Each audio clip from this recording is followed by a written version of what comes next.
নমস্কার, আমি সৌমেন গোস্বামী রাজনৈতিক এবং সামাজিক সচেতনতা চ্যানেলে তোমাদের প্রত্যেককে ওয়েলকাম।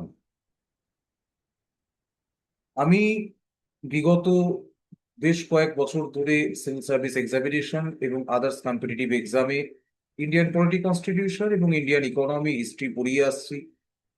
তো ইদানিং নতুন এই যে চ্যানেল সৌমেন গোস্বামী রাজনৈতিক এবং সামাজিক সচেতনতা, এই চ্যানেল তৈরি করার মূল লক্ষ্য হলো নাগরিক সমাজের মধ্যে আইনি এবং রাজনৈতিক সচেতনতা বৃদ্ধি করা। কারণ প্রকৃত অর্থে যদি সমাজকে শক্তিশালী করে তুলতে হয়, প্রকৃত অর্থে যদি সমাজকে বদলাতে হয়, তাহলে মানুষের মধ্যে যেটা একান্ত দরকার আজকে, সেটা হলো রাজনৈতিক এবং আইনি সচেতনতা বৃদ্ধি করা। তো সেই লক্ষ্যে এই চ্যানেলটি তৈরি করা হয়েছে। আমি আশা করব আমার এই যে লক্ষ্য, সেই লক্ষ্যে তোমরা প্রত্যেকে সামিল হবে এবং আমাকে এই চ্যানেলে সাবস্ক্রাইব এবং সাপোর্ট করার মধ্যে দিয়ে পরবর্তীকালে আমরা এক বৃহত্তর সমাজ পরিবর্তনের দিকে এগোবো আশা করছি। সেরকমই আজকে একটা অত্যন্ত গুরুত্বপূর্ণ বিষয়, যেটা নাগরিক সমাজকে প্রায় এ বিষয়ে হয়রানি হতে হয়। সেটা হচ্ছে কোনো অপরাধ ঘটে গেলে যখন আমরা থানাতে যাই এফআইআর করতে, তখন আমাদের কি করণীয় রয়েছে।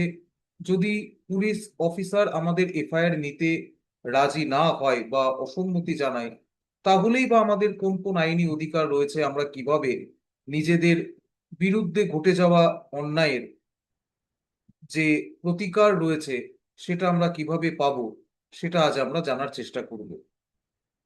তো প্রথমে যেটা আমরা দেখব, আমাদের যেটা বুঝতে হবে যে পুলিশ যদি এফআইআর না নেয় তাহলে আমরা কি করব, সেটা তো দেখবই। কিন্তু তার আগে আমাদের দেখতে হবে যে এফআইআর করার আদতে নিয়ম কি রয়েছে বা এফআইআর কি। প্রথমে জানতে হবে যে সব ঘটনার এফআইআর হয় না। না, খুন, চুরি, ডাকাতি, নারী নির্যাতন বা বড় কোনো অপরাধ যেগুলোকে বলা হয় যে কগনিজেবল অফেন্স, মানে আমলযোগ্য অপরাধ, কেবল সেক্ষেত্রেই এফআইআর দায়ের করা যায়। ছোটখাটো কোনো বিবাদ বা কিছু হারানোর ক্ষেত্রে কিন্তু এফআইআর হয় না। সেক্ষেত্রে তুমি জেনারেল ডায়েরি বা জিডি করতে পারো। এখন প্রশ্ন হচ্ছে যে কিভাবে করবে তুমি এফআইআর। তো এফআইআর তুমি দুইভাবে করতে পারো, লিখিত বা মৌখিক। তো তুমি নিজে সাদা কাগজে অভিযোগ নিয়ে থানায় জমা দিতে পারো, অথবা যদি লিখতে না পারো তবে মৌখিকভাবে যিনি টেবিল ডিউটি অফিসার থাকবেন তাকে তুমি বলতে পারো। এবং পুলিশ আইনি দায়িত্ব হলো সেটাকে, পুলিশের দায়িত্ব সেটাকে লিখে দেওয়া এবং লেখার পর তোমাকে একবার পড়ে শোনানো। বুঝতে পারলাম? তুমি পড়ে শুনে যখন পুরোপুরি সম্মতি জানাবে, তখনই একমাত্র তুমি সেই এফআইআর কপিতে টিপসই দেবে বা সই করবে। বোঝাতে পারলাম না পারলাম না? এখন এই যে এফআইআর দায়ের হওয়ার পর একটা কপি, যেটাকে বলা হয় এফআইআর কপি, সেটা তুমি সম্পূর্ণ বিনামূল্যে পাবে ওই থানা থেকে, ওই অফিসারের কাছ থেকে। এর জন্য কোনো টাকা বা কোনো রকম উপঢৌকন তোমাকে সেই সংশ্লিষ্ট থানা বা অফিসার চাইতে পারে না, কেমন একদম। এবার একটা জিনিস বুঝতে হবে যে জিরো এফআইআর কি। অনেক সময় তুমি থানায় গেলে তোমাকে বলা হয় যে এই অপরাধটা সেই থানার যে এখতিয়ার রয়েছে, যে এলাকা রয়েছে, সেই এলাকার মধ্যে ঘটেনি, সেটা থানার জুরিসডিকশনে পড়ে না, সেটা অন্য থানার জুরিসডিকশনে পড়ে। তাহলে তুমি কি করবে? তাহলে তুমি তৎক্ষণাৎ সেই থানাতে একটা জিরো এফআইআর তুমি কিন্তু সেখানে দায়ের করতে পারো। এখন জিরো এফআইআর এর অর্থ হচ্ছে যে তুমি প্রাথমিকভাবে থানাতে জানালে যে তোমার সঙ্গে এই অপরাধটা ঘটেছে। পরবর্তীকালে সেই থানা সংশ্লিষ্ট যে থানার আন্ডারে ওই ঘটনাটা পড়ছে, সেই থানাকে সঠিকভাবে তথ্য পাঠিয়ে দেবে। বোঝাতে পারলাম না পারলাম না? এইবার হচ্ছে সব থেকে যেটা ইম্পর্টেন্ট প্রশ্ন, যে থানা যদি এফআইআর না নেয় তাহলে তুমি কি করবে। থানা যদি তোমার অভিযোগ নিতে অস্বীকার করে, তবে হতাশ হয়ে বাড়িতে আসার কিছু নেই। তুমি অভিযোগের কপিটি রেজিস্ট্রি বা স্পিড পোস্টের মাধ্যমে জেলার এসপি বা ডিসিপি যিনি রয়েছেন বা যে উচ্চপদস্থ আধিকারিক রয়েছেন পুলিশের, তার কাছে তুমি পাঠাতে পারো। তিনি তদন্তের নির্দেশ দিতে পারেন। এছাড়া সরাসরি তুমি আদালতে গিয়ে ম্যাজিস্ট্রেটের কাছেও আবেদন করতে পারো। এটা সিআরপিসি আগে সেকশন 156-এ ছিল, বর্তমানে এটা 174 সাবক্লজ 4-এ ভারতীয় নাগরিক যে ন্যায় সংহিতা বা যে সুরক্ষা সংহিতা সেখানে দেওয়া হয়েছে বিএনএসএস অ্যাক্ট 2023-তে। এখন বিষয় হচ্ছে যে যদি তোমার পুলিশ থানা তোমার এফআইআর যদি নিতে না চায়, তাহলে তুমি কি করবে? তাহলে তুমি এসপি বা উচ্চপদস্থ পুলিশ কর্তাকে আগে বিষয়টা জানাবে সরাসরি আদালতে যাওয়ার আগে, এবং সেখানে জানানোর পর এসপি বা ডিসিপি যিনি রয়েছেন, পদস্থ পুলিশের আধিকারিক যিনি রয়েছেন, তাকে তুমি যখন স্পিড পোস্টে জানাবে, তখন তিনি বর্তমানে যে 173 সাবক্লজ 4 ধারা অনুসারে তিনি কিন্তু কি করবেন, তিনি সেই মামলার যে নির্দেশ, সেই যে তুমি অভিযোগ করবে, সেই অভিযোগের তিনি তদন্তের নির্দেশ দিতে পারেন। এইবার বিষয় হচ্ছে যদি সেক্ষেত্রেও কাজ না হয়, তাহলে বিএনএসএস 173 সাবক্লজ 3 অনুসারে তুমি ম্যাজিস্ট্রেটের কাছে একটা আবেদন করতে পারো। তবে সেক্ষেত্রে তোমাকে একটা এফিডেভিট জমা দিতে হবে। এর কারণ হলো যাতে কোনো ব্যক্তি মিথ্যা হয়রানি করার জন্য সরকারি অফিসারদের বা কর্মকর্তাদের মিথ্যে মামলায় ফাঁসানো বা মিথ্যে হয়রানি করার জন্য যাতে ভুয়ো অভিযোগ করতে না পারে। পরে যদি প্রমাণিত হয় যে অভিযোগটি সম্পূর্ণ মিথ্যা ছিল, কোনো ভিত্তি ছিল না, তাহলে অভিযোগকারীকে কিন্তু শাস্তি দেওয়ার ব্যবস্থা রয়েছে।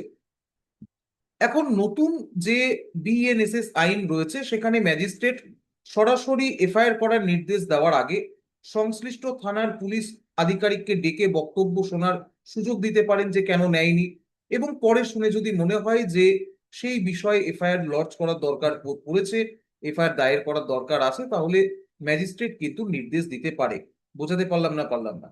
তো বিএনএসএস 175 সাবক্লজ 3 ধারা অনুসারে পুলিশকে এফআইআর দায়ের করার জন্য, তদন্ত শুরু করার জন্য ম্যাজিস্ট্রেট কিন্তু নির্দেশ দিতে পারে।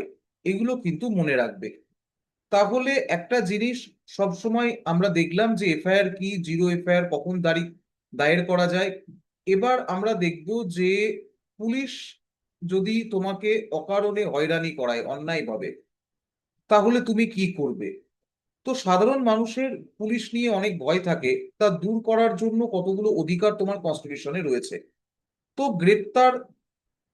তোমাকে যখন পুলিশ গ্রেপ্তার করবে, তখন তুমি পুলিশের কাছে জানতে পারো গ্রাউন্ড অফ অ্যারেস্ট, যে কোন কারণে তোমাকে গ্রেপ্তার করা হচ্ছে। আর্টিকেল 22-এ বলা হচ্ছে যে পুলিশ যদি কাউকে ধরে নিয়ে যেতে চায়, তাহলে সেই নাগরিকের মৌলিক অধিকার রয়েছে গ্রাউন্ড অফ অ্যারেস্ট জানার। তারপরের অধিকার হচ্ছে পরিবারকে জানানোর অধিকার। গ্রেপ্তার হয়ে যাওয়ার পর পুলিশ স্টেশন নিয়ে গেলে অভিযুক্ত ব্যক্তির অধিকার আছে তার নিজের পরিবারকে জানানোর, বন্ধু বান্ধবকে খবর দেওয়ার, এবং লিগ্যাল যে কনসালটেন্ট রয়েছে তার সঙ্গে আলোচনা করার। এবং 3 নম্বর বিষয় হচ্ছে অ্যারেস্ট হওয়ার 24 ঘন্টার মধ্যে উইদাউট এনি রিজনেবল ডিলে তাকে নিকটবর্তী ম্যাজিস্ট্রেটের সামনে হাজির করাতে হবে যে তার অ্যারেস্ট লফুল হয়েছে না আরবিট্রারি অ্যারেস্ট হয়েছে, সেটা ম্যাজিস্ট্রেট দেখবে। তারপর পরবর্তী পদক্ষেপ নেওয়া হবে। মহিলাদের জন্য কিছু বিশেষ অধিকার রয়েছে, যেমন ধরো কোনো মহিলাকে সূর্যাস্তের পর বা সূর্যাস্তের আগে সাধারণত গ্রেপ্তার করা যায় না, খুব বিশেষ পরিস্থিতি ছাড়া।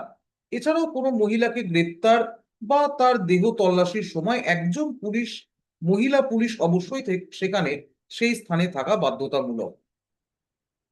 এবার একটা জিনিস মনে রাখবে যে পুলিশ হেফাজতে যখন তুমি থাকবে, তখনও তোমার কিছু অধিকার রয়েছে। সেটা হলো পুলিশ কাস্টাডিতে কোনোভাবেই পুলিশ তোমাকে মারধর করতে পারে না বা শারীরিক অত্যাচার করতে পারে না, ডিকে বাসু গাইডলাইন অনুসারে। গ্রেপ্তারের পর প্রত্যেক 48 ঘন্টা অন্তর তোমার মেডিকেল চেক আপ করা বাধ্যতামূলক। যদি কোনো পুলিশ কর্মী অন্যায়ভাবে তোমাকে মারে, তবে আদালতে বিচারকের সামনে সেই অভিযোগ করার তোমার অধিকার রয়েছে। বোঝাতে পারলাম না? তো বিষয় হচ্ছে পুলিশ যদি এরকম করে থাকে, তাহলে তুমি কোথায় অভিযোগ জানাবে? এরকম ঘটনা ঘটে থাকলে, অন্যায়ভাবে হয়রানি করে থাকলে, মিথ্যা মামলায় ফাঁসালে, একজন সাধারণ মানুষ হিসাবে তুমি কি করবে? সাধারণ মানুষ হিসাবে তুমি রাজ্য মানবাধিকার commission, the state human rights কমিশনের কাছে তুমি যেতে পারো, অথবা পুলিশ কমপ্লেন্ট যে অথরিটি রয়েছে সেখানে তুমি সরাসরি অভিযোগ করতে পারো।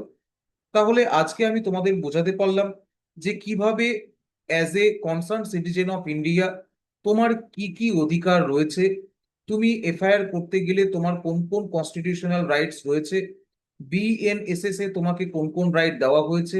আশা করি তোমাদের আমি বোঝাতে পেরেছি। তো পরবর্তী কোনো টপিকে দেখা হবে, পরবর্তী কোনো আলোচনায় দেখা হবে। আমার একটাই লক্ষ্য যে সাধারণ মানুষের মধ্যে, বিশেষ করে যুব সমাজে রাজনৈতিক এবং আইনি এবং সামাজিক সচেতনতা বৃদ্ধি করা। কারণ সমাজে প্রকৃত পরিবর্তন আনতে গেলে সচেতনতা ছাড়া আর কোনো হাতিয়ার নেই। তো পরবর্তী ভিডিওতে দেখা হবে। Take care, God bless you, thank you everyone. জয় হিন্দ।